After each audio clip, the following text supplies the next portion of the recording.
everybody, welcome back. This is Mr. Hardcore Mode, where nothing is easy.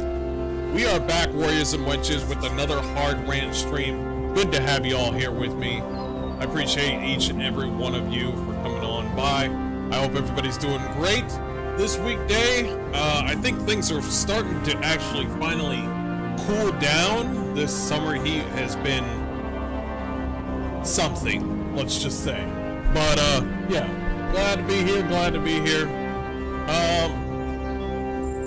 I want to move to Norway a little bit. I kind of want to move to Norway a little bit. Yeah, good morning, afternoon, good evening, wherever you're at. We have another hard rant stream. It's going to be a bit of a long one. And yeah, I have a lot to say today. Appreciate it, each and every one of you, for being here. Is the music too loud? Let me know. As a matter of fact, I'll take it down right now. About that much should be good. Y'all need to pause because not my notifications saying Meat Canyon. We're gonna see a video from Meat Canyon, but I don't know why it said Meat Canyon. God bless everybody. God bless. Good to see each and every one of you. It is good to see that people over in Europe are fighting the good fight, doing the best they can with what they, you know. I find it crazy because I find it crazy that the government and the police over in the UK are so adamant about they're so adamant about having censorship online. Like, they consider people saying things online on social media, like they consider people saying stuff like negative towards you know, minorities is a crime or something. Like, they're so focused on censorship, but they won't take care of the people that are, you know, stabbing people or killing, you know, white people, or the fact that they are that they literally just ignore the fact that, you know, little girls have been, you know, assaulted over there. And I'm just like, wait, you're ready to censor people from seeing porn online, kids to seeing porn online, which I know parents should be handling that sort of operation, but they're not ready to take care of the injustice with you know, the kids over there in the UK. I find that hilarious. I find that absolutely hilarious. Music is great. Good. You'd be called the Black Winter in Norway. Nice. Send the trucks of peace. I know exactly what you're saying. Okay? Send the trucks of peace. Oh my God. The trucks of peace. What's gonna be in that truck? Don't worry about it.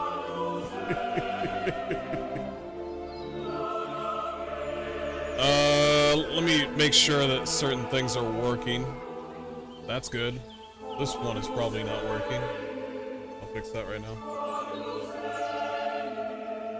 Good to see you. Good. Okay, that's seeing it. Venom, what's up? How's everybody doing? Yes, we're trying to fight the good fight. I have a lot of things to talk about. I think the biggest one is the indie horror that I want to talk about. And yeah, let's go ahead and do that right now. Because I think everybody that wants to say fuck censorship should band together and fight the good fight. Doesn't matter whether or not you're left or right. I think this censorship thing is the most communist thing that I've ever seen. And we got to take care of it. We do. We got to do our part. For us, for the little ones after us. Got to.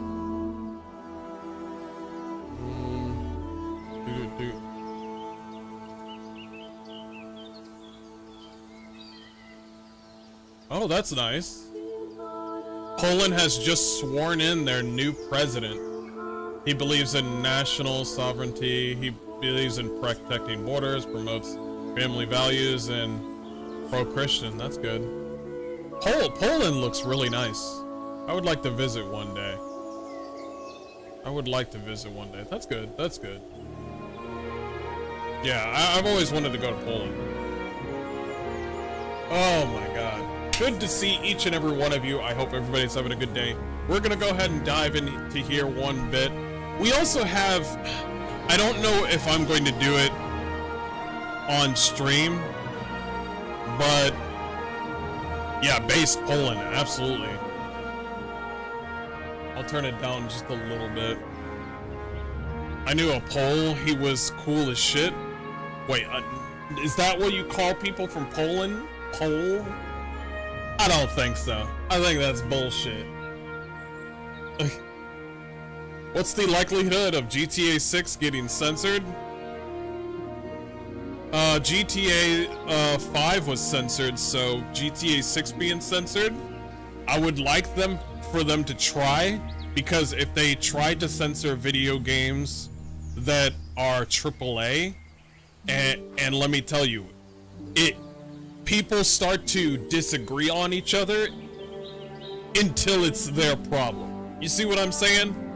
Where it's just like, we all disagree or agree on certain games being made, but as soon as somebody comes over and says, you can't have this certain thing on your game, everybody agrees that that's so fucking like bullshit.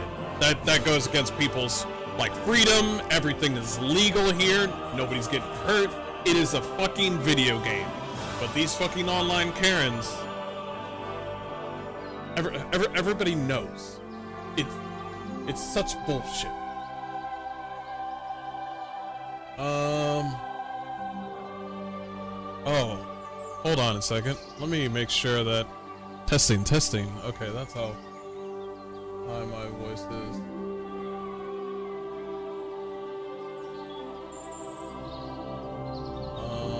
Put it up to -3D.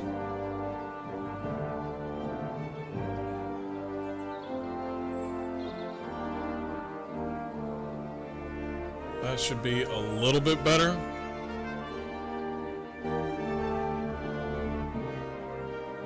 Okay, we'll put it down right there. Hopefully that's a little bit better. Put it a little bit higher. That's fine. But yes, good to see you all. Good to see you all. We have a lot to talk about. I think we should start with this PC game. I think it's crazy that we all disagree. Kotaku, PC Gamer, even IGN, even other people that we didn't think were gonna be on our side are definitely like on the same page when it comes to censorship.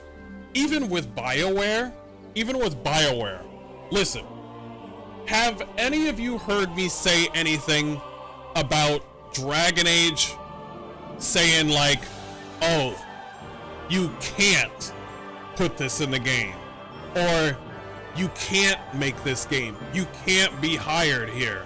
No, I haven't said anything like that when it came to Dragon Age. All I pretty much said was, if this is what we're gonna have, this is gonna be our last Dragon Age. And that's what happened. You wanna make that game, you have the freedom to do so. You wanna make Veilguard, you have the freedom to do so. However, it's going to be the last Dragon Age. And that's where we're at right now.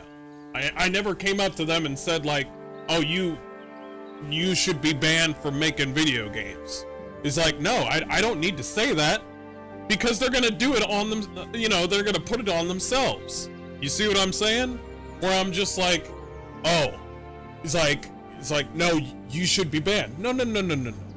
I don't need to say that.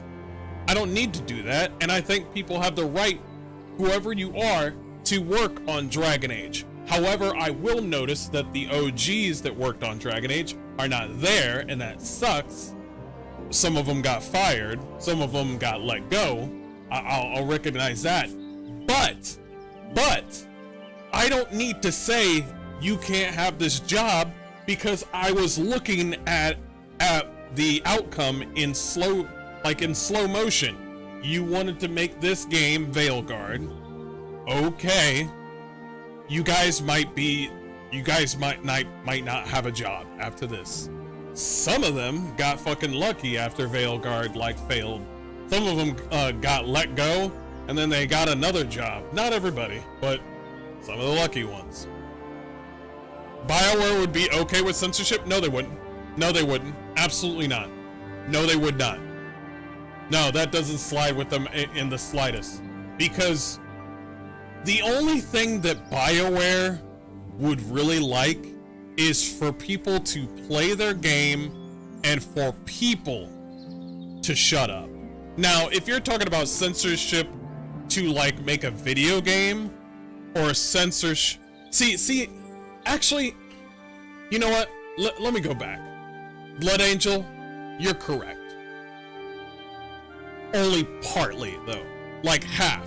Like, if I made a video game that's kind of like Dragon Age, but the characters are hot, the women have big asses, big tits, you know, in variation. The gameplay was great, but the characters looked actually fucking attractive. There are going to be people in BioWare, a very small sum, by the way, a very small sum of people in BioWare would be like, this is objectification of women. But here's the but though. They would realize that that I am allowed to make that because that's my own project. That's the difference though. See, what I'm trying to say is that, let me try to make sure that I'm getting my words correct here. What I'm trying to say is, there's a difference between, oh, well, I disagree with how you're making the female characters here, and then there's a difference between that, what I just said, and people saying, oh, censorship across the board, be it film, be it video games, you can't put any of this on here. We're all doing this for the children, but we're not doing it for the children. You know what I mean?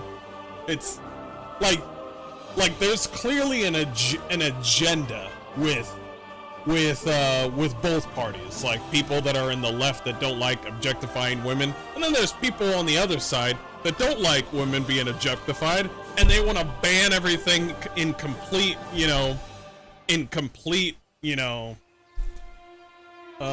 what's the word I'm looking for? Just completely. Just overall completely. Like, I'm okay with people voicing their opinions. However, I do have a problem with people saying, not only are you not able to make attractive characters, not only are you not allowed to have gore on your game, I'm gonna make sure that you don't get paid for it. That's a different story. That's a whole different bag.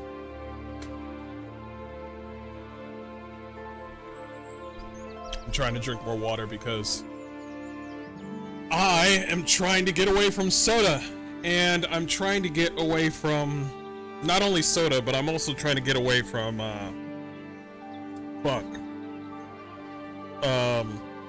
energy drinks. I'm doing the best I can. Every part of my I'm doing like juice and orange juice, cranberry juice. Cranberry juice helps out a great deal. But I keep on looking at those sodas and I'm like, I'm doing the best I can. I've seen that people come back to soda after a while and they're just like, oh my god, it's fucking disgusting.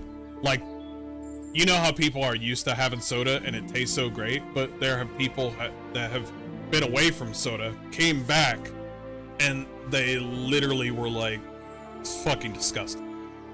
So I just want to cleanse, I've seen what soda can do. Also, I want pearly whites, you know what I'm saying? I mean, I got pearly whites now, but it can change. I've seen people with busted up fucking teeth, and then they just act like... have you ever seen people with busted up teeth, and then they just walk around life like it's normal? And I'm like, just get rid of all the teeth. Just get rid of all. I would rather you have all gums in your teeth than to have you have one tooth here, one tooth there, these are brown, and I'm like, it's worse. Just get rid of all of it. And then if you want to do later, like have fake teeth, go ahead. But yeah, man butt or female butt, a W is a W even if I get half of it right. Yeah, even if I get half of it right.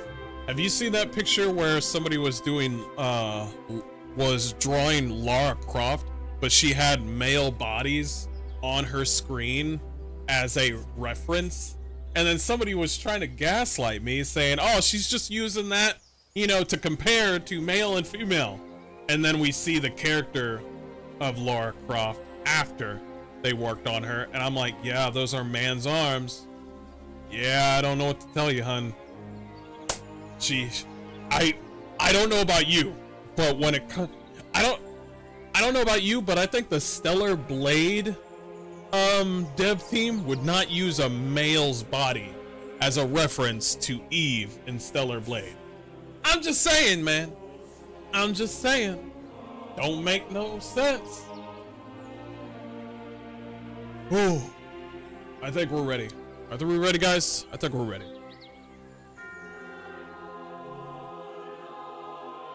Okay.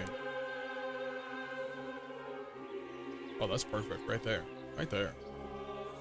Just leave this right there. Take that down. Bada bing. Okay. Okay. Eve's body should be the default. True. Very, very fucking true. Oh, we got a lot. Okay. Yeah, we could do all this in one video. That's fine.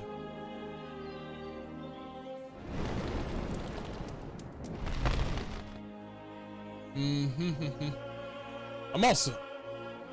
Oh, I'll talk about that later. Okay.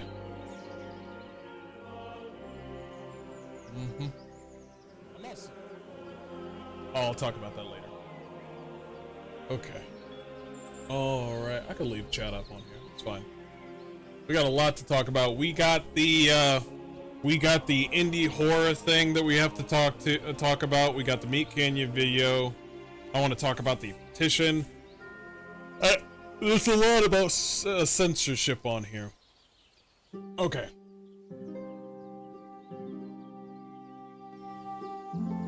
It's good. Okay. Hey everybody, this is Mr. Hardcore Mode, where nothing is easy. Warriors and wenches, how y'all doing? I hope everybody's having a great day. Things are finally cooling down. This summer heat is just a bunch of bullshit. I really don't like heat. I would rather live in Norway. But anyway, we are going to talk more on the censorship and how big it has gone. It is no longer about porn games. Now it is full-blown bleeding into horror games, like I told you. Like I told you, there is... Every video game is basically a book with a controller. You see what I mean? And when it comes to video games and games that children should not see, I give that power to the parents. If the parents can't hold the, you know, be accountable for their children and watch what they do, because I see a lot of parents out there that just throw a tablet to their fucking toddler and just so they can stop screaming and crying. And I think it's fucking bullshit that we have to go through this censorship because of that. As a matter of fact, let's be honest, this has nothing to do with the children. UK is trying to do a thing where they're trying to monitor every single person in the, well, from the UK, basically. Every single person from the UK on to making sure they're not talking about migrants or something like that. This is nothing, they don't care about the children over in the UK. I mean, they can't even take care of, the government can't even take care of their kids getting snatched up by like illegals over there anyway. So this is not about kids. This is about control. It is plain and simple. Let's talk about Steam, however. This is a gaming channel. Let's focus on that. Indie horror game rejected by Steam releases for free instead. This is our response to being censored and our rejection of the idea that horror can be defined as acceptable or not. Very good on this developer. By the way, this is a single person developer. Good job on her part. Despite containing no uncensored nudity or sex acts, Vile Exhumed, that's the game, was banned on Steam just ahead of its planned release in July, despite it containing no uncensored nudity or sex act. We are overreaching. Right now, Steam is going through a lot of class action lawsuits right now. 2 of them are pertaining to consumers and how certain things are being overpriced, which is a concern for us all. I mean, we all want to make sure that we're paying the correct price, but also they're going through the Visa and MasterCard thing where Steam is just not giving a fuck about the gamer or the developer anymore. It's really disconcerting, but let's go ahead and continue. Okay. Indie horror game Vile Exhumed launched today as a free donationware game under a Creative Commons license, following the cancellation of its planned release on Steam in July, reportedly over the presence of sex content with depictions of real people, which is flat out just not fucking true. These are stories that we tell. These are stories. Nobody's hurt in the making of these games, but Steam right now is just going shotgun, okay? And some people, including the people in the horror games, are just suffering the splash damage. So this is a big concern. Cause let me tell you something. Steam knows exactly what they're doing, okay? It's gonna start off with sex, nudity, which was legal, by the way. I don't know why they didn't fight for this. I strongly believe that Steam was a complete moron for standing on business, but that's neither here nor there. My problem is that this is going to be a slippery slope. It's going to start off with, Steam's about to lose money. Well, let's stop all these bad porn games and let's flush them down the stream. And I'm like, okay, those games had incest. Okay, there were no children hurt in the fucking game. There was no child abuse, which is bullshit. By the way, porn does not cause, I like how some people like to say porn is gonna destroy people, when in actuality that's not fucking true. In order for people in society, people are gonna have to have sex. They have babies, vice versa. And then there's gonna be men and women who don't have the opportunity or don't want to have the opportunity to have sex with a man or a woman. So they try other means and then try porn. It is simple, it is normal, it is a part of life.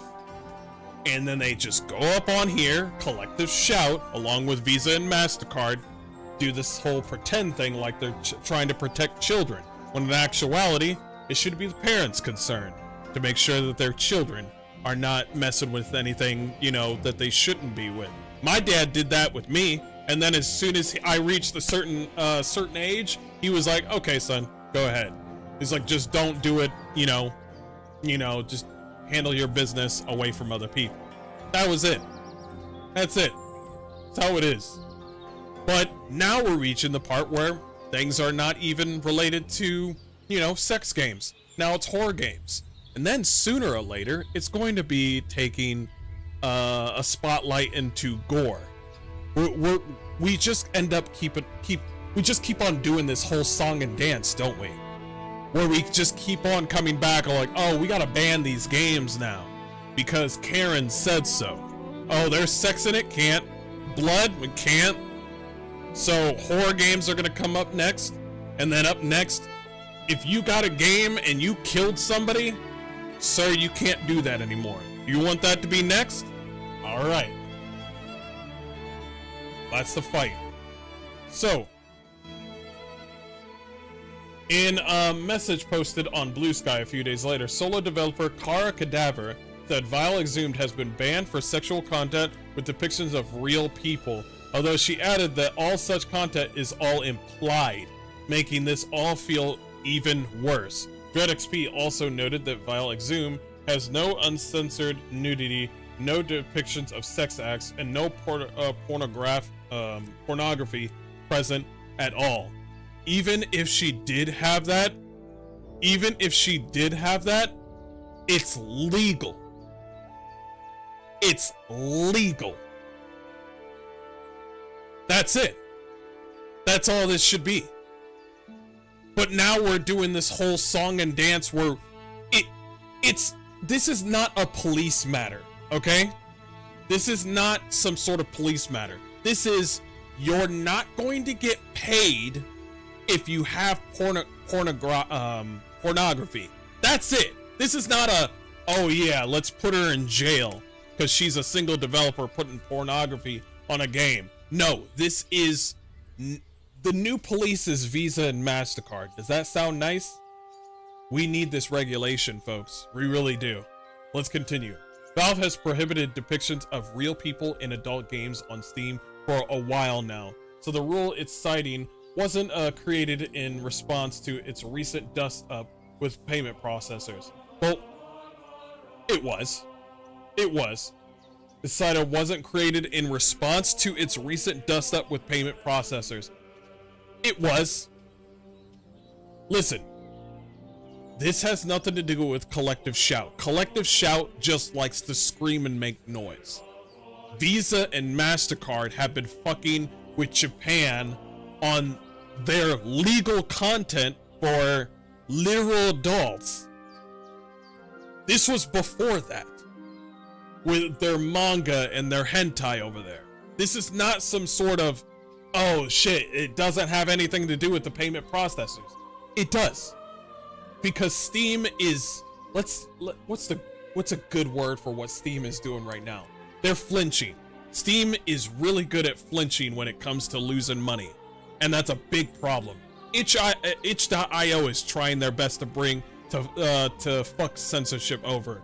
Even GOG is trying to fuck over censorship. Even other game developers are fighting tooth and nail because of this censorship.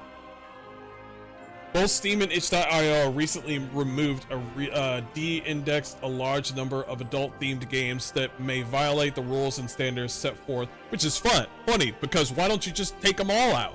Just take out, why did you keep some of the porn? Why did you throw away some of the porn games, but not all? I find that funny that they did some of them. You know what I mean?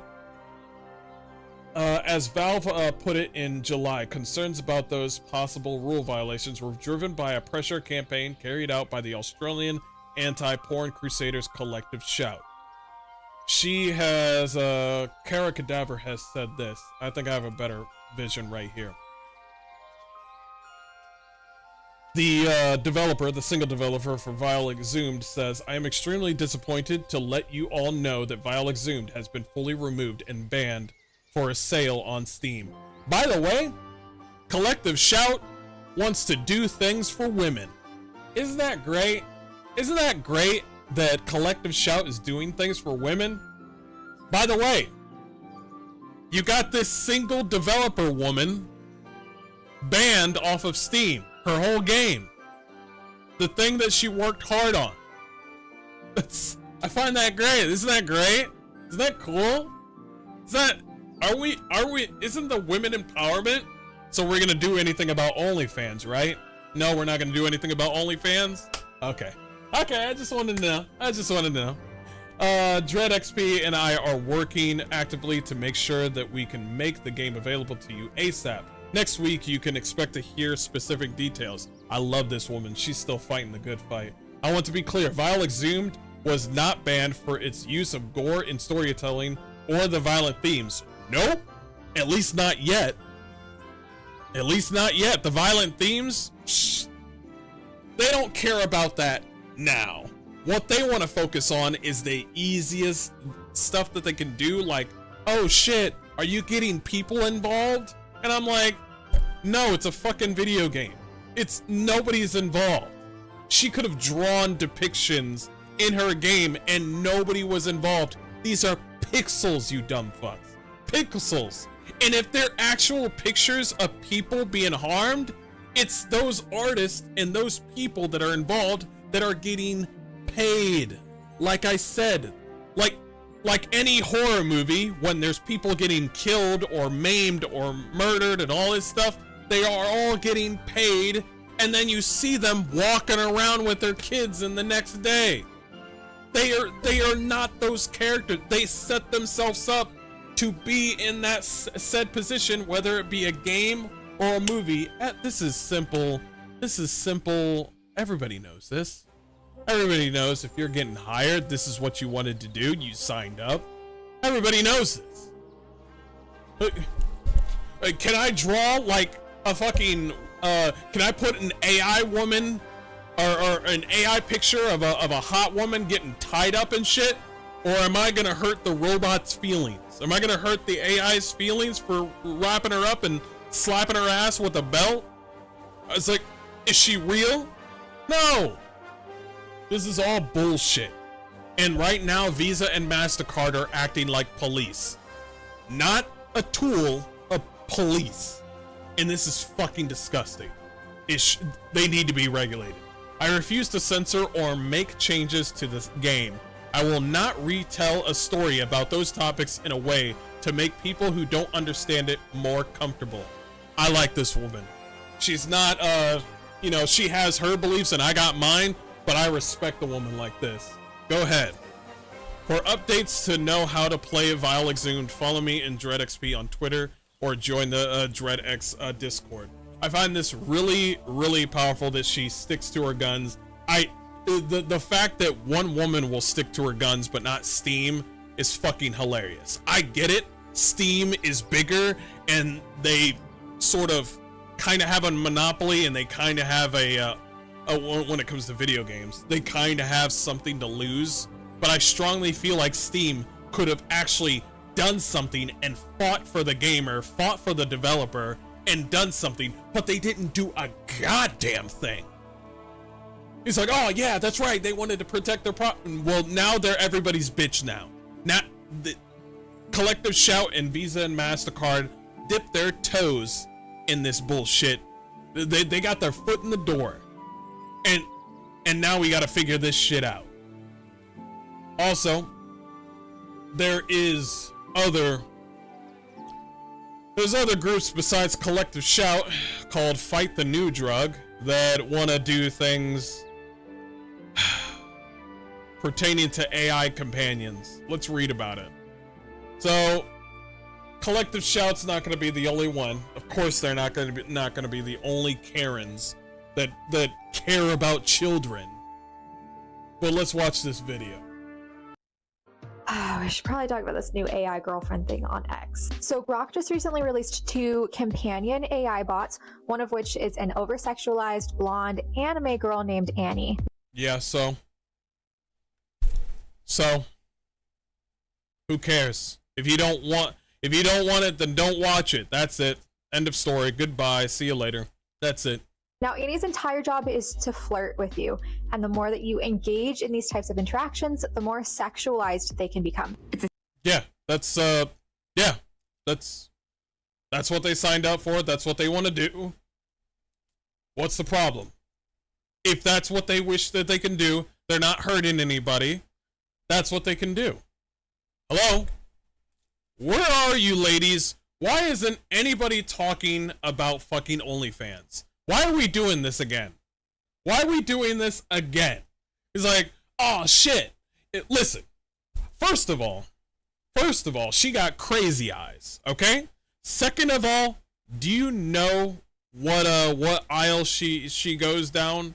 Of course, she goes down the left. Here's another thing that they do. I bet you she really doesn't like Elon Musk. This has nothing to do with the children or the over-sexualization.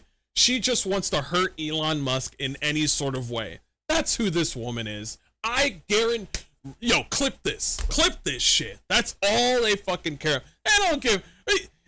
What do you mean the over-sexualization of women?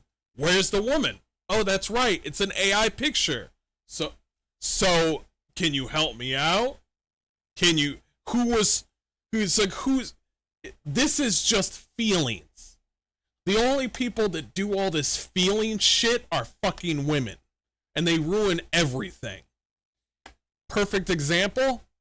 If you have a PS5, plug that bitch up and hit the power button. If that shit beeps and your woman, if your woman, it's like, oh, you're gonna put that game on.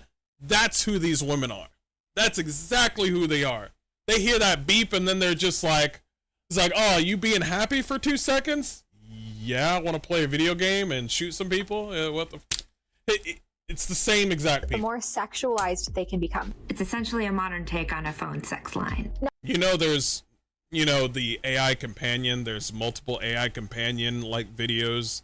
You're only focused on X because of obvious reasons. You're only focused on the AI companion on X, but there's thousands upon thousands of other AI companions on the internet. But this is the one that you want to focus on? Okay, all right. You definitely don't care. You hate Elon Musk. Just say it. You hate Elon Musk. Now, this is really scary because Grok is available for kids starting at age 13. It's available when the parents say it's available. Being, oh, I'm a parent, let my kid be on anything on his phone. Yeah, that's right. The parents over there, that's you. The one that are not taking care of their kids and making sure that they're not. Listen, this is ABC's 1, 2, 3. Lock up certain things. There's literally parental controls on my phone over here that say lock up. They can't go to here, here, and here. They put that shit every single update. Update with every phone. I get like, oh, you can do a parental thing where they won't see this. It's even on tablets. They literally give you the function. As a matter of fact, not only on phones did they literally give you the function, they just outright pop up that shit and say like, hey, you want to hide this from kids? Here I am. You want to hide things from kids? And the parents go like, nah. See, if you educated and took care of your kids, we wouldn't have this problem. But I'll be honest. I'll be honest. These ladies don't care, okay? They're not doing this for children. They're doing this for cash. They're doing this for power and control. That's it. That's all this ever was. This is why this video barely has any views. This group ain't gonna fucking go anywhere. And even with parental features in place, users report still being able to access this content. That's just how life is, and you still got the fucking crazy eyes. And if that's not enough Black Mirror energy for you, nearly 3 out of 4. What the fuck is God. Black Mirror is a really good show, okay? All right? I respect that, but keep going. Teens report using AI companions like this, and nearly 1 in 10 specifically for romantic or sexual interactions. Now, we know that porn is dangerous, period, but especially for kids. Porn is not dangerous. It doesn't lead to anything. The only thing that could lead to a dangerous lifestyle is the lack of parenting. That's it. That's it. And we can also add more to what I'm saying that could affect a child, but it's not porn. Nobody sees titties and go, huh, shit, I want to shoot up a school. That doesn't even make any fucking sense, bitch. What the fuck are you saying? So what do you think about this? I'm thinking you're retarded and you got Vegeta's forehead. That's what I'm saying. But we're gonna have these groups out here. Like I said, more comments than likes. Ain't nobody care about what this bitch is starting up. That just seems like a career going downhill. But I want to add something else. We also have something on change.org. It's called Tell MasterCard, Visa, and activist groups stop controlling what we can watch, read, or play. This petition is at 238,000 signatures right now as we speak. And basically the issue is Visa and MasterCard are interfering with legal entertainment, often under pressure from advocacy groups who want to censor what they deem problematic. We demand an end to the censorship of fiction and the right to choose the stories we enjoy without moral policing. And here's another thing. Here's another thing.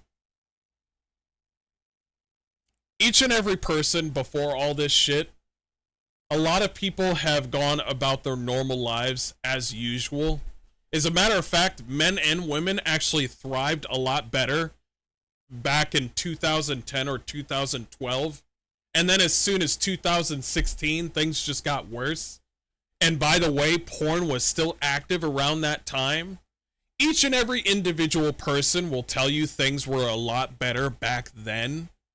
A lot better back then. But nowadays, we got a lot of people like Collective Shout, FTND, Master and Visa Card. Master and Visa Card has also been around at that time, and it was fine, but their monopoly has gotten crazy. But what I'm trying to say is things were a lot simpler and easier back then. It actually felt very American back then. And now we're in this stage of, well, I want my 2 cents. I want this. I want control. Me. I want to do this. And then they paint it off as I'm going to help people out. Have you always noticed that? It's always, well, we're doing this for you guys. And then you look under the curtain and you're like, bruh, if you're gonna do this for children, are you gonna take care of this? Nah, we're not gonna take care of that. So you're focused on censorship, but you're not gonna take care of the sex trafficking? By the way, these sex traffickers, they ain't watching porn, okay? You get me? Do I have to repeat what I'm about to say? These sex traffickers, these people using women, these like taking children, they ain't watching porn, okay?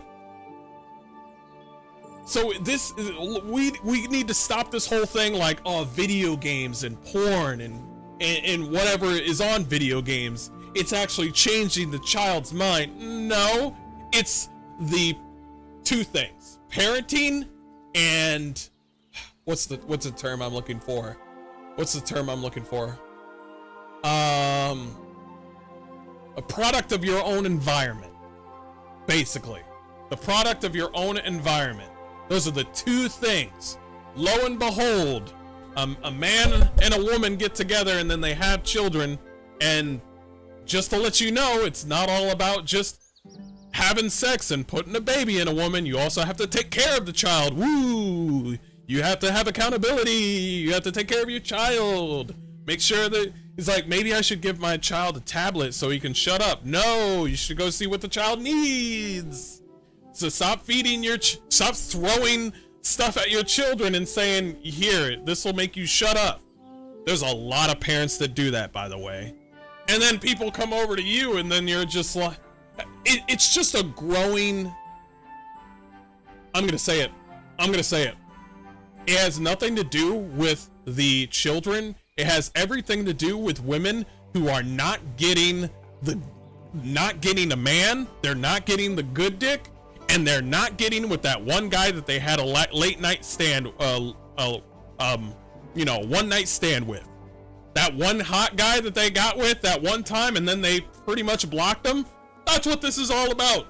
It's all about women, Karens, who didn't get what Fabio, and now they just think, well, if men are happy, I gotta make sure to fuck that shit up.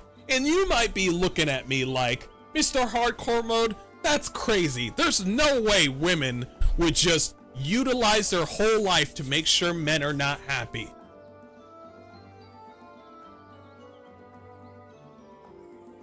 Anyway, that's the video. I appreciate all the love and support. I will send this thing right here so you guys can sign the petition of your own free will. Go ahead and do your thing. We'll continue on with this hard rant stream. Appreciate you. Oh my god. Oh my god. Why isn't YouTube showing up on here? It's weird.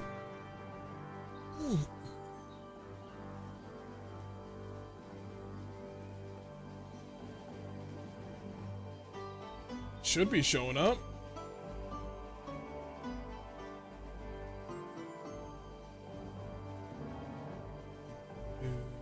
Hold on. I'm gonna try to find this.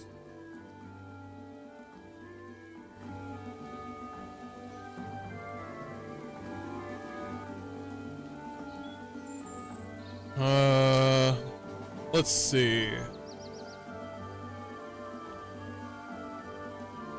Yeah, I got it. I got it. It's connected. We good. All right. Just took a minute. Oh my God.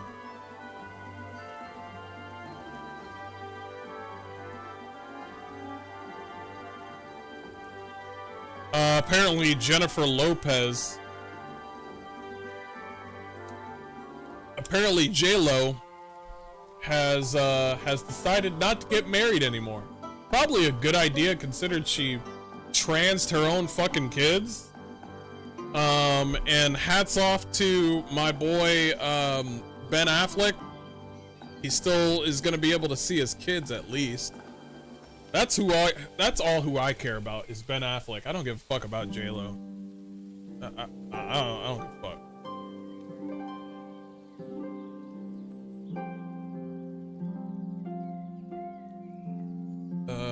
There we go. There we go.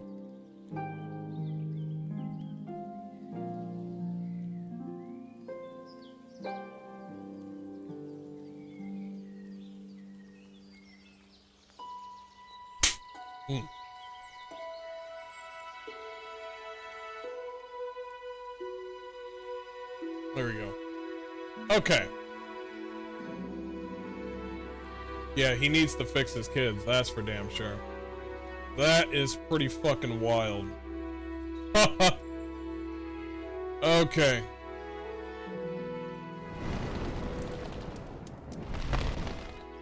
Okay. All right. We'll get a look at this. Meat Canyon made a video on pirate software, and I want to see this. I really want to see this. Oh. I want to see this so bad. Alright, let's see it. This is gonna be weird, isn't it? They always are.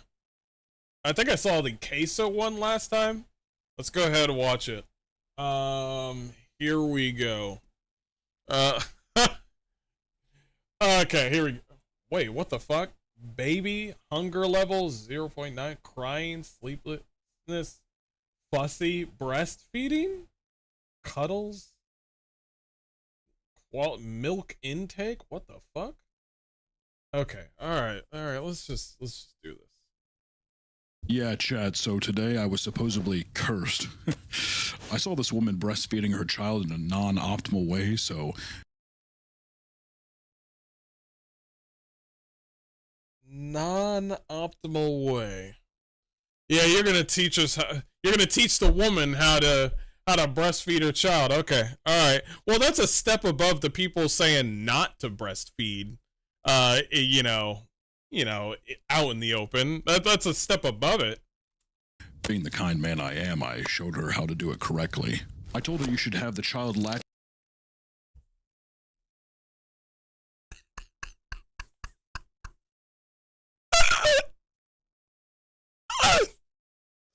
What the fuck is that?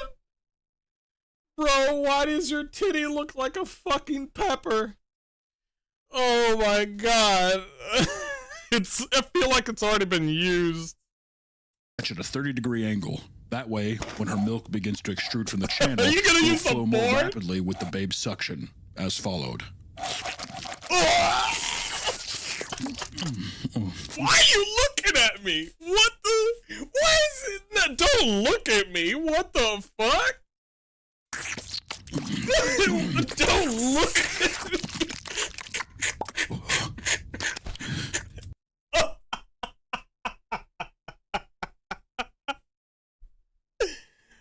Yo, did you see that titty hit the fucking table? I don't want to see this again, but I kind of want to see it again. Watch it hit the fucking table, bro.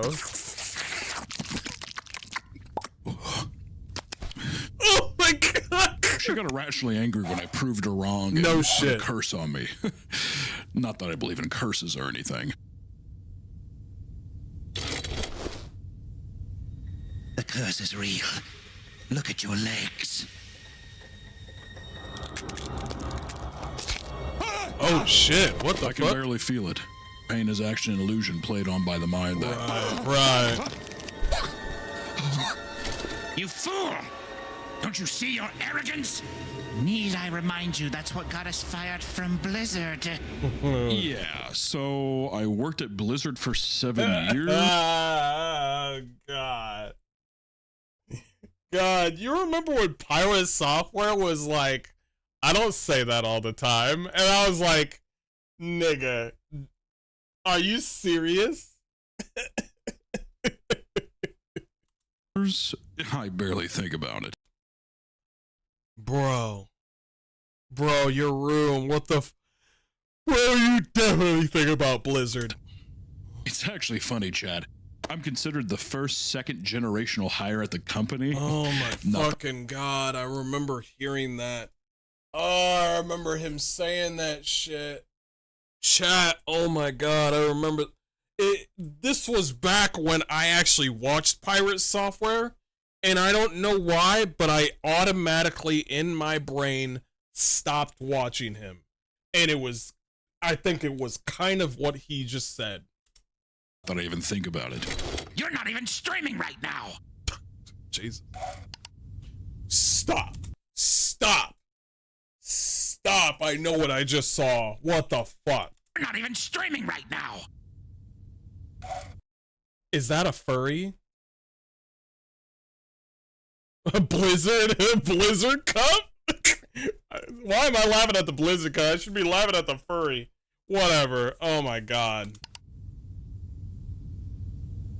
No, I knew that. I knew that, and I was just practicing before I go live. It's Right. The most optimal way a streamer stays fresh when... Bro, every time when you lie, you... Oh my God, what the fuck? You can at least admit that telling a woman how to breastfeed her child was wrong. I would be willing to concede such an argument if it wasn't something I'm so well versed He's in. a Let me piece of explain. shit. You see, a gypsy's breast is typically in the cup size of B to C, albeit small. Don't do gypsies like that. Have you seen the grandmas? The gypsy tits are fucking huge when they get older. All right. It provides ample milk for her freshborn. Oh, I get it. He's eating his own, he's putting his foot in his mouth. Ah, yo, that's well played. Your ego is going to kill us. Admit to yourself, you can be wrong. He ain't gonna do that shit. For us. I can be wrong. Oh, there we go. But I just think a mother should breastfeed her child. Yeah. Put that foot in your mouth.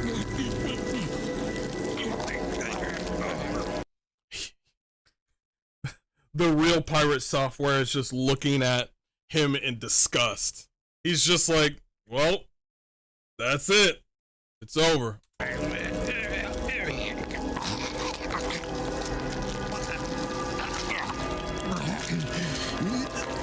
Jesus. Collective shout and FTND is not gonna like that. We're gonna have to censor this shit. Jesus. That was really good. That was fucking disgusting, but it was fucking hilarious at the same time. See, I like that kind of art. I like that. Like when you see Meat Canyon's art, you know it's Meat Canyon's art. But good Lord, really good job, man. Really good job. I think my favorite video that he's done probably is the KFC one. But anyway, yo, really good job, Meat Canyon. Great video. Great video. Still a really good artist.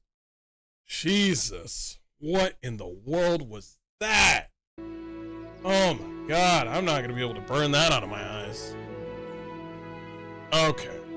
That was fucking wild. Jeez. I mean, he kind of had it coming. Yeah, the ferrets. Okay. We are going to... Okay, alright. Let me straighten up for you guys. Let's do this. Let's be serious. Let's talk video games, okay? Alright. Hey everybody, this is Mr. Hardcore Mode where nothing is easy. Warriors and wenches, how y'all doing? We are about to watch an exclusive Emberville video with P0RN, who's working with some developers in making this game. I think P0RN is not only the promotional dude, but he's also within the development team in some sort of way. I'm not quite sure. Maybe he'll tell us here soon. But I'm kind of intrigued at this game. I've been playing Core Keeper, so Terraria is kind of not my thing, but maybe this game might be. I like the art style, and yeah, we'll dive into this sort of not cell shaded, but you know, like 16-bit. Is it 16-bit? I think it's 16-bit sort of art style that I kind of like. And yeah, we might actually play we're probably going to play a whole run when this game comes out in 1.0. But we get a sliver of gameplay here. What I'm going to do in this video is just analyze things and give feedback to the developers. I'll post it up on my video, say things that I like, don't like, you know, all that sort of thing. But yeah, let's go ahead and dive right in.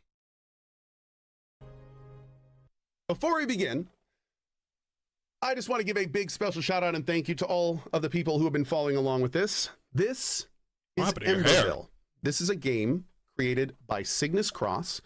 And a couple years ago, the owner of Cygnus Cross, his name is Brynjar, brought me in on the ground level to help with this project. Before I begin, to show you the town and creative building update here, wanted to give a bit of a clarification real quick, because there's been some confusion on specifically my role in the project. All right. On our last videos, the team noticed that a lot of people thought that I was here as just kind of like the face, as the PR component. So I thought for this update, and the team asked that I kind of clarify that a bit. So here's the deal. When I was first brought into Emberville, the idea is that I would be joining as a co-founder, that I would be part of the team from the ground up. Now at the time, I just met the team. I was new. I wanted to see how things were, and I just only played the demo. So I was like, you know what? Let's be a producer. Let's see how things go, and let's work together and let's see how it is. That was a couple years ago now. Here we are, years later. And my role doesn't really have a specific name. I am a game designer, creative director. I am a producer, and I'm a co-owner. I am all these things. But the big thing that I want to stress to people, this is my game. I joined at the point where there was some stuff made, but it was still very much in production. When I joined the team, this game is fingerprinted. So okay. Like a lot of people were a bit confused, thinking that I wasn't like actually involved in this. Yeah, I am in meetings every week, working hundreds of hours on this project to make this to strive to make this one of the most immersive collections of game mechanics for this type of game that we have seen. We're striving to make it incredibly immersive. And I have to say at this point, what you're about to see today is a testament for how not only amazing this team is right now, but especially at the start of this year, we brought in a new member named Tiago. His name is Mira, and he has been a lightning bolt to the production of this game. It is phenomenal to see how much has been added lately. And I cannot wait to show you here in just a second. I like how they could just bring just one person in and it changes the flow of the developers. Kind of like with the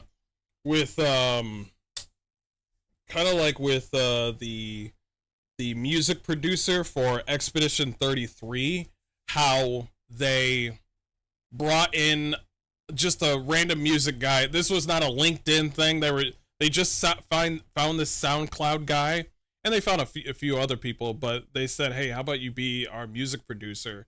And then boom, Expedition 33 has probably one of the most like best music soundtracks in all of gaming, and I'll stand to that. I stand by that. And it's just one dude or two dudes, you know what I mean? And I think that's great. It goes to show to you that you don't need a whole entire team. By the way, I want to say something about this screen that I'm seeing. This is definitely a test screen, so this is probably not staying, but I would like to see Emberville be more vibrant. I want the title to be bigger and have more detail, and I would like the background to just show like a scroll of going from bottom to top of the whole vibrant like 16-bit world and all these different things that are, you know, it would show that on the screen right behind everything. And it would, I think that's what Terraria does. I think in their menu, I think what's it called? I think another 16-bit game does the same thing where it shows you, I think Core Keeper doesn't do that. I think it starts with an S. You know what? Whatever. All I'm saying is show off your art in the main menu is all I'm saying. So anyway, as we get started, you know, at the end of the day, guys, we're just a little indie studio, and we're trying to make you one of the coolest games of this type that we can. And we really hope that you join us.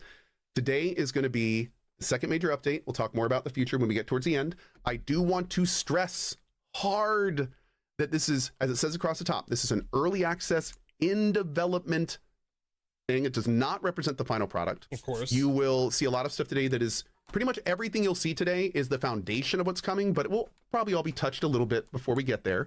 And we'll be talking about, you know, early access and all that stuff as we get to the end of the video. So, headphones on. I'll check that after this, Blood. Let's talk about Emberville. Oh, and before we continue, somebody said, when's this game coming out? This game will be out when it's done. So this game will enter early access when it's at a state that the money that we take from you for it will be value. Yeah. So this game will be in your hands when this game is ready for it to be in your hands. Like Core Keeper got the value. Like so many games that we've been playing had value. Now, the first thing I want you guys to do is listen. Welcome to Emberville. I like the UI. The UI is very... One of the first things you'll notice very immersive is the new UI. We've made some really great advancements in our UI. It is now all sunk into the interface. It is all active elements. You can see that things... This is giving me some blasphemous vibes. I really like... Oh, it's got like an ARPG sort of style. The mana on the right and the health on the left. I really do like that. Good style. Really good style. Things are happening as different stuff occurs. It is a very reactive UI and something that we wanted to do early. Again, you're going to see a theme in the presentation today, and that theme is immersion. Yeah, I'm seeing that. And one of the things we want about this game is not only to be delivering an experience that's really fun, but we want you to be in Emberville. Notice how the there's a day and night cycle. Obviously, there's a time, I guess around 6, you know, obviously 6 p.m. It starts to get darker and darker. I like that. I like how there's a afternoon sort of you know, sunset. And yeah, really good. I like the UI. And it's really good UI makers make UIs where I almost can't tell that it's on the screen. And when it's on the screen and I notice it, it fits the theme of the game. So as you see it transition into night, you can see here what we're working with. Why are you bald though? Emberville is a dead town. Emberville has been dead for a long time. So you filled the town up? Here. It's a town that has seen a lot of terrible things. And part of your adventure is going to be figuring out what those things are. Now, one thing you did notice is that there was a day-night cycle. We do want to stress that there is a day-night cycle in the game, but you do not have to sleep. However, if you do choose to sleep, you will get bonuses as you become more and more. So it's Valheim. Rested each day. But if you do choose to burn the midnight oil, you can do that too. It's up to you. So all of these assets that are here, these are all the things that we've been working on over the last time. You can hear every time we come close to different areas. There's different sound and immersive elements. Listen to the bird's wings. Notice it's not flying to the same place every time. You have some flies over here. Some excellent stuff here. Yeah, I like the water effects as well. The swaying of the wind with some of the bushes, really nice. As we kind of explore around, uh-oh, you didn't see anything there. As we Oh, I'm seeing it. As we kind of okay, so you just need certain things to repair. Okay, that's fine. That's fine if you want to repair. That's not bad. Uh-oh, you didn't see anything there. As we explore around, you'll notice that even though this town is destroyed, some of these buildings look like you can go in them.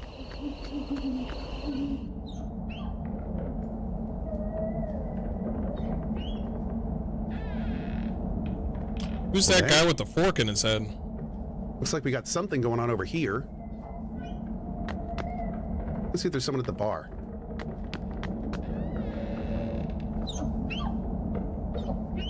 Oh, I like that. There's a sound for him wiping things around. I like that.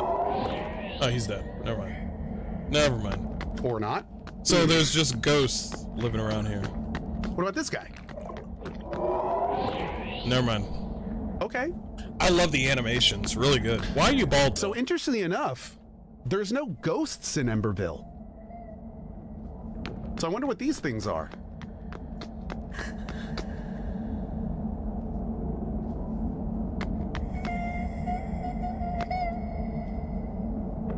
Oh, wife. Wife her up. Wife her up. She got a sword on her back, but wife her up. Never mind, she's gone. I'm sure she's fine. That's realistic, actually. We'll just give this guy a little neck massage, right?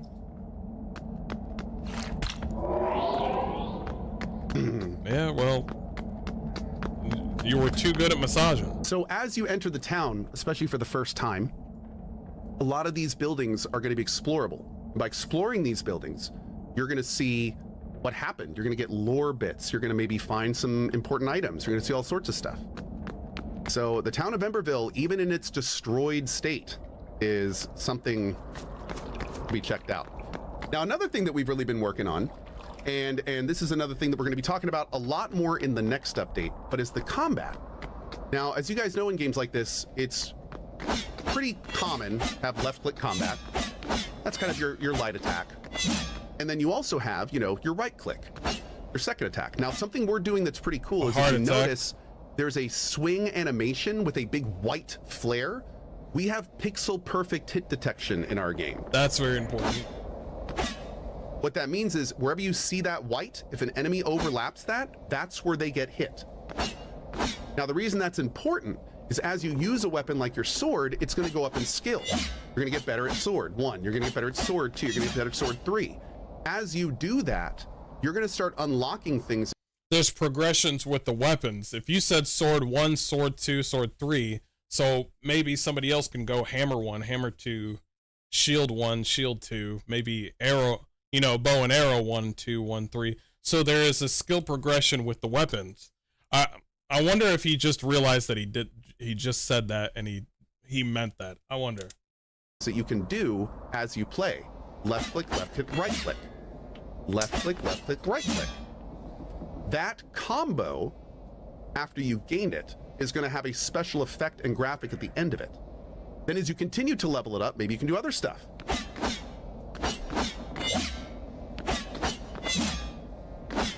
Yeah, that combo's gonna need a flair to it. That last hit, especially the purple one, there's gonna be that needs a little bit of more fluff to it. Basically what I'm saying is it's just purple. You know what I mean? I know you're gonna probably do more damage with that last hit, but it's just white, purple. That purple needs to have a little bit more flair to it. Maybe a little a change in the purple effect. Maybe I can't stress this enough, but audio is so important. Have you heard certain audios that just sounded so fucking nice and you kind of appreciated it? Something like that, where it's like slice, and it goes like some sort of noise where it makes it sound special instead of purple. Now, some of these are pretty hard to do. That one right there. Nice. So like this one, for instance, you can see the actual hitbox of that attack is much larger. So for an attack like that, maybe it does less damage versus a target. Yeah, so that hit Xbox, needs a that yellow Xbox thing that needs a little bit of a flare. So maybe let it shine a little bit. It needs some sort of audio to it that makes it sound crispy. But depending on how many targets it hits, it does more per target. So stuff like that is going to be a lot of fun for us to play with. And the combos are all done with both the mouse buttons. So left click, right click, left click, right click, left click, right click, left click, right click. So it's, and the best part is these combos are not going to be completely additive. They're going to have effects on the weapons. So you're not just going to be spamming your latest combo every time. They're going to have effects that you're going to want to like potentially chain or build into. And this is also going to be dependent on your class, your inherited skills, and we'll be talking all about that next update. Anyway. Okay. We'll be there for that one. So as you can see, as it transitioned to night, the entire soundscape changed for the town. Now, I do want to point out that this is our town biome. Our game is going to have multiple biomes, and every biome is going to be fingerprinted with its own immersive elements, its own ambience, and each one we want to strive to make each biome feel like its own world. So that's good. We'll talk a lot more about that. I like the overgrowth of the area. So as we've walked around the town, you've seen a lot of this kind of like all these destructive elements. Everything's gone. Everything's destroyed. And the main part of this game is going to be rebuilding all of this, basically from the ground up. Also, I just saw the note. Somebody said the day-night cycle is really fast. If you see in the top left here, we have dramatically sped up the day-night cycle so you guys can see. Oh, okay. So they did that on purpose. I was about to ask about that. I was like, why is it night again? But yeah, okay. Never mind. I was going to pause the video about it, but never mind. I guess they did it on purpose. The day-night effects. Your day-night effects in your game will be much slower, much more gradual, and it's going to be much more natural. So we're specifically showing, we wanted to speed it up to show you the night-day effects. And again, I also want to point out, everything in this game, we will adjust with feedback and time with you guys. So this is, once this game enters early access, the next multiple years we'll be going through big point updates, adding in new biomes, new weapon types, new classes, doing feedback, all sorts of big stuff. So yeah. What's going on with the health bar? The health bar is reactive, so you can see it's moving around here. I like that. Although we don't have this in the demo today, in the game the health bar will react based on like if you're healing, taking damage, what type. I like the pulse effect with the HP. The UI also has a steampunk vibe that I really enjoy. I like the bronze shine color to that, so whoever did the UI, awesome color. Damage, all that kind of stuff. Awesome design. So anyway, as we now get into the daytime, this is the village. This is relatively static. You're building people their own houses. You will have some creative control here, like some of the material types, the types of lights, the types of foliage, things like that. But this is more of a progression mechanic. You will build this town. But our game has something else too. Now, this looks very empty right now, but when you get here for the first time, you're gonna have a lot of work to do. This place is going to be full of rocks. It's going to be full of trees. It's going to be full of a whole bunch of junk that you got to deal with. Now, as you decide to do that, you'll free up some spots and be able to do some stuff with it. But we did want to go ahead and clear it out to kind of show you an idea of the space. Okay. But I just want to make sure you understand you're going to have to work for this in your game. I like that. So as we walk around this area, you can kind of see it empties. It starts basically once you clear it as like a complete clear canvas. Now, I want you guys to notice something as we zoned in here. Look at the bottom. When we entered this area, you went our to building. entire UI changed. We're going to talk about more about that in a second. Wait. Are you saying that this area right here, that area at Emberville was Emberville? That's the town that you have to take care of to progress. Is this area is going to be your home? So we're coming over here, kind of looking around a little bit. Now I do want to also notice that the pointer, the character points towards where your pointer is. I thought I'd just add that. Stress also, one last thing. This section is not mandatory. Although players like me love this, we're going to fundamentally design this, and it is going to be a massive part of this game. We also understand some players are going to want to pick up our game and just fight stuff, and just play the story and just level. So understand that there will be parts about that. There will be things to do with that in this area, and we will definitely be helping with that as well. So as we come down here, one thing I want to show you is that I kind of wanted to give you an example of, like, I didn't just want to kind of show you the creative building area. I wanted to kind of give you an idea of what something might look like. So let's kind of say, like, down here, this is a really kind of quaint little area. Let's say I wanted to build like a little like chill spot, something like, I don't know, like that. Now, each of these things are placed individually, even the lights, which you can then turn on and off. We are going to have systems in the game where the more you put into this region, there will be stats that go up that then give you passive bonuses, like coziness, or you know, like there may be ones for production, there may be ones for other things. So building into your creative building area will have reasons outside of just making it look pretty. But that being said, a big part of this will be making it look pretty. As you go into the big dungeons, you'll be going into all sorts of different biomes, finding all sorts of different fun things to then. I bet when you go into the different biomes and fight certain things, you'll get certain biome, like, what's the word I'm looking for? You'll get biome sort of structures. So if you go to Iceland and then you kill everything in Iceland, you come back and you're just like, bro, I want an ice castle. Something like that. I don't know. I'm just making shit up as I go. And bring back to your base and customize it and make it yours. But anyway, what does making it yours look like? Well, let's see what just a quick example of that looks like. What the fuck? This is a very early game example. When did he put that? What you can do in the creative building area. Keep in mind that all of this was placed by the player. Oh, there's you just farming? saw that this area was pretty much completely empty. I knew there was going to be all planting, of this here farming, husband would have been placed by somebody who is playing the game. Paths will speed you up when you walk on them. That's good. Lights will have bonuses around them as well. You may even see creatures start to show up as you do different things. So we want this area to feel alive, and not only feel alive, but have a whole bunch of evolving QOL, have a whole bunch of very immersive. We want you to be able to live here and have things to do here. I want to defend it. That's going to be the plan as we continue to develop. I really hope developers that you attack my house. I want that. Attack my house, bro.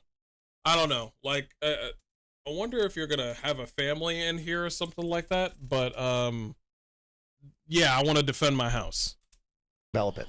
So as we kind of talk about this, and it becomes day again, yeah. One of the things that I wanted to show you is kind of how this whole process is going to work. So if you go down here, you'll see these are all crafting elements that the player placed. We're not going to use them right now. That's for a later update. But these are all elements that the player placed. You would build, for instance, this here. Now, before I click this, I want to make something clear. What I'm about to show you, you get to choose which one of these you have. It will then have its own interior. They will be upgradable. And then after you've built it, all you have to do is just walk up like this, click it, and put it down. Damn. That's a little dark, though. I don't know. Let's see. Maybe we should put some add some lights there. There. Back here, pop a little some post work over here. Maybe put a little fence around there. But no, we'll probably come back here to put a little on that side. All these can be turned on and off, of course. And then you will be able to go into the house and then have all sorts of things you can put in the house as well, which will then not only give you, enhanced bonuses, active things you can do, just games, potentially, all sorts of fun little things. So as you construct these houses and as you construct these different buildings, they're going to show up in your UI. All you have to do is right click any of these down here and all of these will pop up with anything that you've created or you have the things that you need to. You just pop your building down.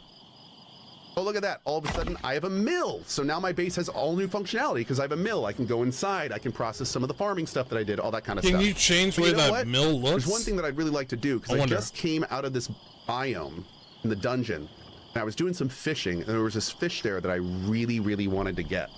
So aquarium. So I could come down here and do some fishing just in the pond is here, but you know what? I think I'd rather make my own fishing pond. Nice. Let's stick that there. Barrels over here. Maybe put a little chair there. And then I could, maybe put the biome water that I want in there. So, okay, yes. Cool. Not bad. This area, we want to be easy to use. Why are you bald, though? We want to encourage the player to use it, and we want it to be something that by the end of it, your place is not going to look like anyone else's. That's our goal. We want it to where everyone, we want to give you enough options to where you think of it and you can come up with something that looks like it in the game. So it's going to be a lot of fun. I wonder what kind of detail. As we continue, I want to show you something else that we're doing in this game that is frankly absolutely awesome. First of all, I want you to listen. Yeah, that makes me want to go to the bathroom. Yeah, I want to go to the bathroom. Yep. Yeah, that's really high. Yeah, I like that little detail that you added. As you add buildings to your town, you are literally building the sound. By the way, I like that instead of hearing everything in this area. I like that because you have to walk up to hear the sound. Some games, they're just like, let me just give you every sound in this area. And I'm like, every sound? What the fuck? Some games do that, but this one doesn't. I like that. Soundscape of your area.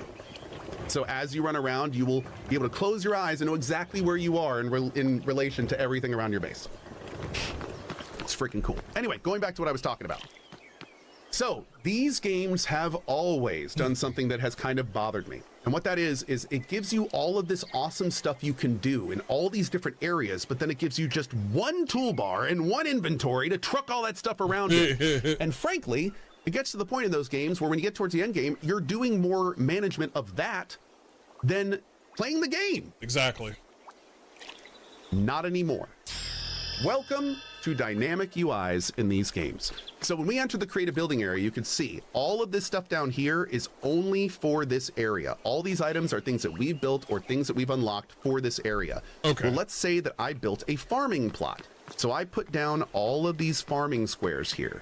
So in this area, this is where we farm. So what might happen if we walk into that area? Oh, how about the whole UI changes to be exactly what we need it to, so we don't have to go into our inventory or mess with a tool belt to make it exactly what we need. That's fucking what's cool about God. That's so fucking good. It's gonna be tricky because, no, I could see they'll take care of it. My part of my brain is thinking to myself, well, what if it doesn't pop up, or what if I'm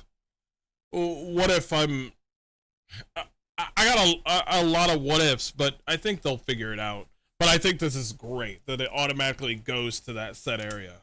This is as perfect example would be my time at Sandrock, where I'm holding all this shit for multiple different reasons, where I'm just like, I got all my weapons, I got all my tools and gadgets, I got farm stuff, and for some odd reason, I got a whole bunch of food. I got all this shit on my like hotbar, and the reason that I do that is because, and I end up changing my hotbar every time. Oh God, now I'm thinking about it. You know what? Let's just keep on going. I don't want to think about it too much. As we continue to get new upgrades, as we continue to get new tools, as we continue to get new things, it all stays amalgamated right here. So let's say, you got some carrot seeds. Cool, I'm planting some carrots. Well, I just went into the dungeon. I just found some awesome new seeds. Well, when I come out into my farm next time, I just right click on the carrots and there's my new seeds. Cool. Nice. Now just place those. And of course, we'll make it very easy so the player knows exactly what they have and when. Quick notes about our farming system. You can see pretty good farming system, pretty standard, but the way that we do the day-night, since we don't want the player to be able to sleep, we don't have a Hey, Thorian Night video game. How you doing? Day-night forward motion cycle. We have a real-time cycle. So what we've done is we have made it so plants require water to grow. Right. So you can also listen to these sounds, by the way. I hear it. So Make as sure I'm you watering go to the these bathroom. plants, Nice. they're going to start growing. Now, I do want to keep in mind, everything's happening faster. Oh, that's interesting because they sped up the time. Those places that you ranked up kind of got filled with, got nice. That's interesting. We've sped up the game time. So you're watching these plants grow in real time, but this would normally take a lot longer. So what designates a plot? The player built farmland here. Okay. So this was player built farmland. And when the player builds farmland, that's what triggers the new UI. So if I only built a little block of 3x3 farm, that's the only 3x3 block that's going to trigger the UI. That's what I was wondering. Yep. So as we go back to here, you see we can do more watering. We also have, of course, full fertilizer. Fertilizer you'll be able to pick out as well. And this is just one example of one thing that you are going to be able to do. The fact that we have this dynamic UI system means that we can tie this into everything. You walk up to a fishing pond, your fishing UI pops up. You walk up to a mining node, your mining UI pops up. You walk up to a tree, your wood chopping UI pops up. What if you're fighting at a mine? Let's just say, what if you're fighting at a mine and you're fighting somebody and then all of a sudden your keys change because you're standing next to the quarry or the rocks and now you're accidentally mining while you're fighting some boss in a mine? I just thought about that. Or easy fix. While you're in combat, you can't do mining. Perfect. There it is. Yeah, while you're in combat, you can't do mining. That's perfect. Just kill everything in there and then start mining. I like that. I like that idea. Or what you can do is what you can do is if you want to ignore the enemies and then just mine around the enemies, be like me where I'm just like, I don't want to fight. I just want to collect. Have the when you get near a mining node, you have to hold the button. It takes a little bit of time, just a tiny bit of time. Hold the button and then you start mining. Even though you're being chased by monsters, you can just, it's like, oh, pass all these guys, pass all these guys. You're standing next to it, even though you're in combat. Hold the node to open up that that set of hotbars. Start mining and then walk to the next place. You got to hold the button a teeny bit of time and then do it all over again. There's multiple ideas that you could do there. Because like I said, it could get annoying that you keep on changing the hotbar. But there are ways of fixing that. You don't have to worry about these things anymore. All you have to worry about is keeping your tools upgraded, exploring, and we're just going to handle all that for you. So that's the kind of stuff that we're trying to make in this. We're trying to make it more immersive, not only with the stuff in the game, but in the process of interacting and playing it. So this is the kind of stuff that's going to make a big deal, like a really big deal overall. Another good example, right? So we're walking around in here. Well, this area down here is the training area, because let's be real, when you go back to your base, if you just put on that brand new weapon, you gotta be able to see what kind of damage it's doing. I don't know why. There are a lot of games where, even with Metro, there are rare times where you can test out like weapons, or rare chance where you can't just have infinite ammo right there, where you could just test out how much damage you do with that weapon or what it does. I wish more games would do that, where it's just like, oh, I got this. What does it do? Well, I can only find out if I'm fighting something. So when we walk into the combat area, it switches to our combat UI.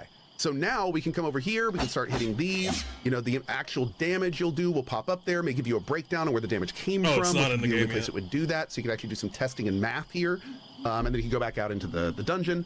So, and then you see right when I go out, it goes back to this, and we're good to go. So, you're gonna probably have normal enemies, elite enemies, and you're also gonna have mid bosses and bosses in your game. I just know you will. So let us be able to change the dummies depending on what type. Like have a normal enemy at the bottom right there and have an elite enemy right at the top so you can test how much damage you do. Yeah. You have access to other tools if they're not in your hotbar? Absolutely. So if we go back into the farming area, right now our character pretty much has all basic tools. So right now I have a hoe that does a 1x1. I have a harvest or a watering can that harvests a nice one single thing. Oop. Hold on, I gotta harvest these. Hold on. God, I love that pop sound. Oh, feels good, man. Okay, anyway. So we'll put some fertilizer on here. We'll put the tomato down, get some water. But what you'll be able to do is just like these menus. I like how there's a visualization whether or not it has fertilizer. I think that's really cool. So it basically looks like it's surrounded in shit, which makes sense. Have right click. You'll be able to right click on your hoe and you'll be able to right click on your watering can. And in a row, you'll see like watering can 1x1, normal watering can 2, 1x3, copper watering can, iron watering can 3x3. And then you can just select which tool you want. Same for the hoe, same for any tool. And then you can like use it in your world. Yeah. Nice. So that's how that works. And as the sign that hangs in my kitchen says, always remember, chat, a dirty hoe is a happy hoe. Okay. The farming implement. Slow down. All right. So what we're going to do now is we're going to walk back and show you some other things here. Let's see. Also, by the way, I just want to give a very special shout out to Mira on our team, who surprised me with that combat area working on this demo. Thank you so much. Because that was definitely not working. Good man. All right. So now we're going to go back to the other area, because we have one more thing to show you today. Somebody says I always right click on my hoe in the morning. Oh, you're more of a right clicker? You dirty hoe. I'm more of a left and right. I like to bask and weave the hoe. You know what I mean? Hey, that I think you're really gonna like. Nuriel says, will there be an eating, drinking, survival element? Very similar to sleeping. We, as of now, and this could change, but we are currently doing an additive drinking and eating system. What that means is you do not need to eat and drink, but eating and drinking will provide long duration, big bonuses that will help you. Not necessarily Valheim level where you have to eat to be effective. Yeah. But we want food to be something that players want to do instead of feeling like they need to do it. So it's going to be in between like Valheim and normal. This is not a survival game. So we do not want players stressing over their food and water. That is not the point of this game. This game is an action RPG explorer creative builder. So we're keeping our scope we're keeping our scope in check. But again, I do want to stress though, interesting, like this early access period, it's going to be us developing this with you. So if it turns out maybe some light survival elements work, we'll test them, see how we like them. Yeah, we'll see. It's going to be a very collaborative process. Anyway, like we were saying, the town of Emberville is more of your progression mechanic. But it doesn't mean it's not going to make some very, very big changes. So when you go into the big dungeon, when you go into the I call it the dungeon, it's really the world. But when you go into we'll call it the combat area, you're going to be finding townspeople and rescuing them. You're going to be doing quests for them to find. I thought that might be the case, that you're going to do something kind of like Enshrouded. Somebody says from Throwing Night, if you have the time, could you play a demo on my game? It is pretty hard fought and type a game, but you'll catch the controls a little too quick. It's about 250 MB on Steam right now. Yeah, jot down the name of the game and I might play it. Yeah, I'll give it a look-see.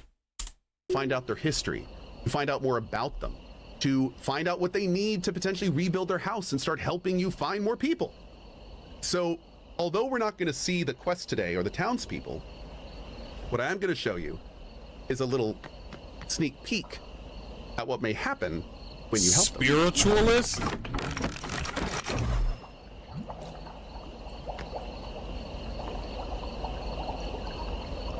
Yeah, I hear the bubbling. So, 3 things just happened. First of all, You just unlocked your townsperson. You are going to be able to enter this building. You're going to be able to interact with the townsperson, and all townspeople add something major to the game in some way. They may add some big new evolving QL mechanic. They may add a new way for your character to progress in power. They may offer you a bunch of quests. They may let you pick your class. Oh, it's literally called throwing knife. More about that. All right. Next time. But yeah, they do all sorts of things. So another thing you can hear though is the soundscape of the entire city changed a little bit.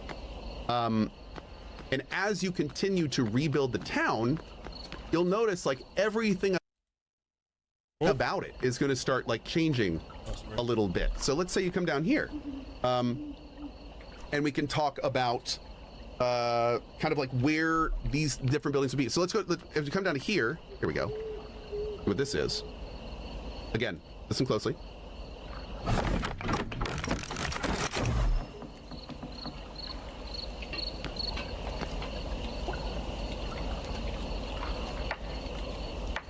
So now you have somebody preparing food, cooking, and anywhere you wander around this area, that's now part of your soundscape. That's nice. So you're literally not only rebuilding your town visually, you're building your town in many different ways.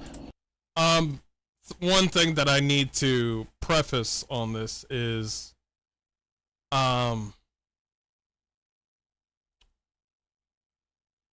know that there's going to be people inside the building. What about outside the building? That's the big thing, because I see that the buildings are alive, are you know, that the buildings do feel alive, but the town does not feel alive. Is that a bar sign on the side? Is that a bar sign? That kind of throws me off. I'm just like, oh, a fantasy world, and then I see a bar sign. Okay, all right. I mean, the character's bald, so I guess it doesn't really matter. But basically, I hope that there's people walking around. Also, as some of you just noticed, the fog cleared up a little bit. Interesting. Pretty cool. So let's say you went in there and you find a blacksmith to make you some new weapons.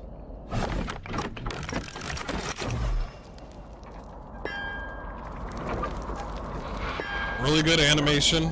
I like the work of the noise.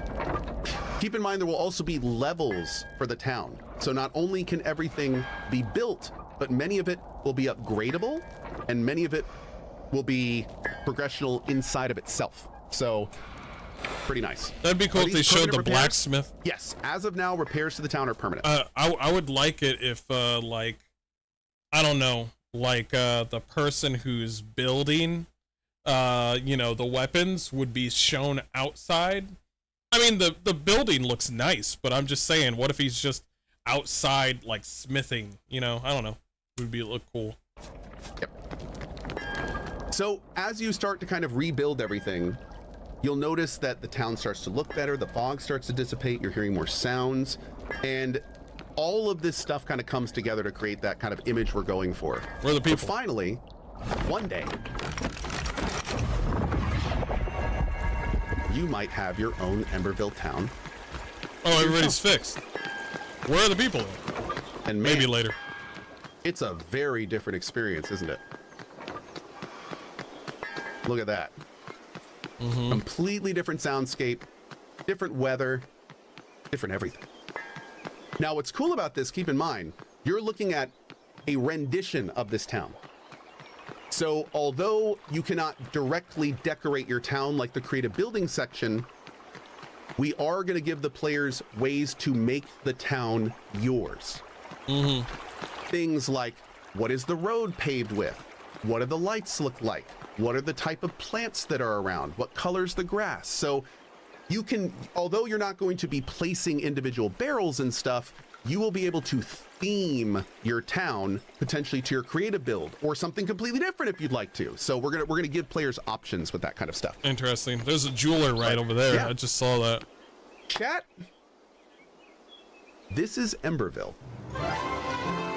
Looks dope. And I cannot wait. Looks really good to play this game with you. I hope you've enjoyed our little look today at the town and the creative building area.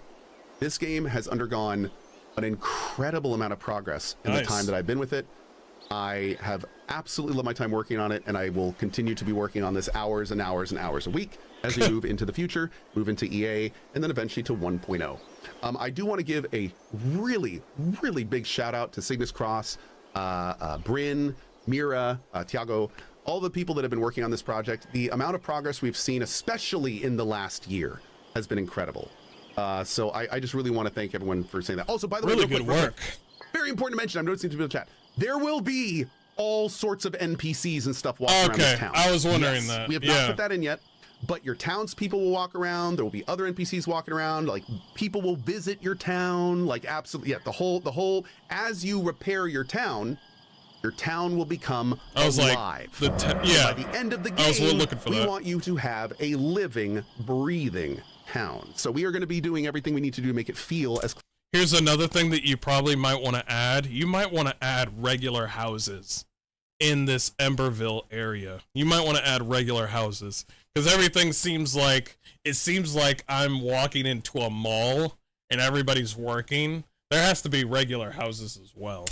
Close to that as we can. That is our goal. So, yep. I do again want to point out, last thing before we go, that everything you've seen today is early access. Please keep in mind that any of it can change. All of that will be done. Since we have been showing you this, we have redone almost all of the graphic settings, almost all of the sounds. We have completely brought the sound designs to the next level, as you guys have heard. We've put in tons of new immersive elements to make things sound different. We've done the day-night cycle. We've done the town rebuild mechanics, building an object placement. We've redone the UI. We did many new graphical assets and animations. And guys, the worst part about this, for me, is that I'm showing you about 10% about what we've been working on the last 2 years. Yeah, that's what he's doing. Yeah, I thought so. And now that I've gotten to the end of this, I can tell you about this.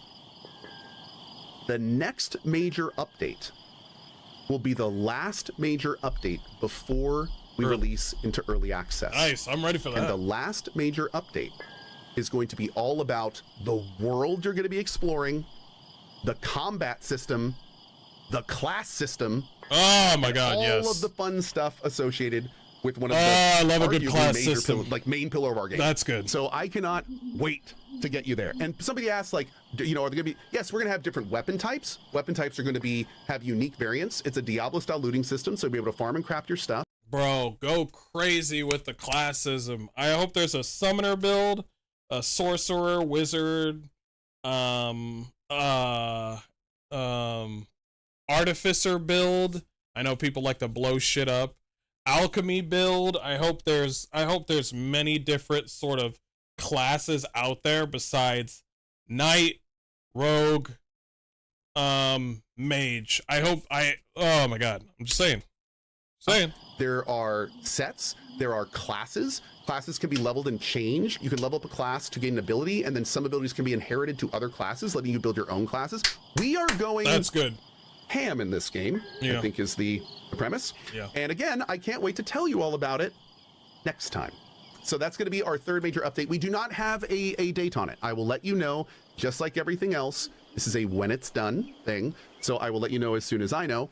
And on that note, I think that's about it. Yeah. That's that's the major update. That is the town and creative building major update. So thank you guys so much for being here today. That's cool. For this. This has been incredible. And I will see all of you next update. Final shout out before I go.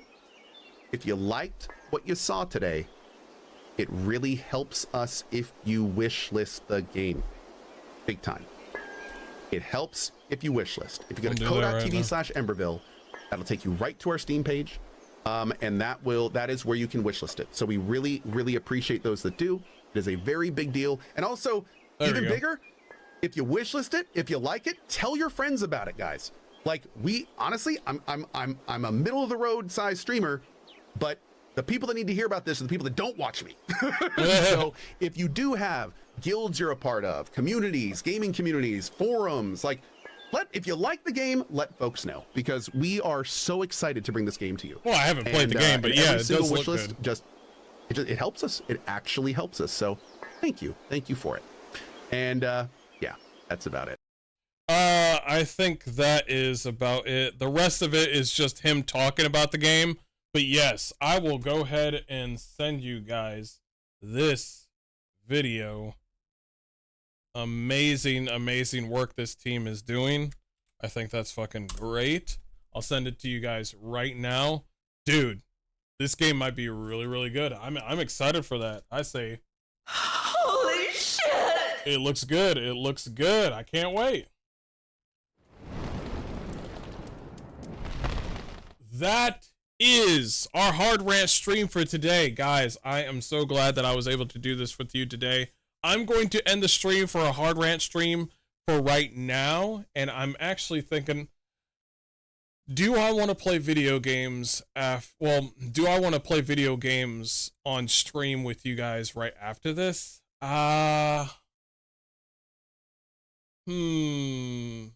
7:53. I'm not going to do it today.